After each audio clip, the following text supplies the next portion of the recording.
Business. Cost. Customer. Meeting. Plan. Price. Product. Sell.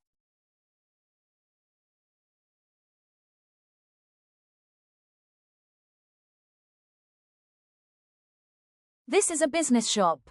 In the shop, we sell many things. The things we sell are called products. We have products like books, pens, and toys. Each product has a price. The price is how much it costs. A customer comes to the shop. He wants to buy a book. The book has a price. He pays the price and takes the book. We have a meeting today.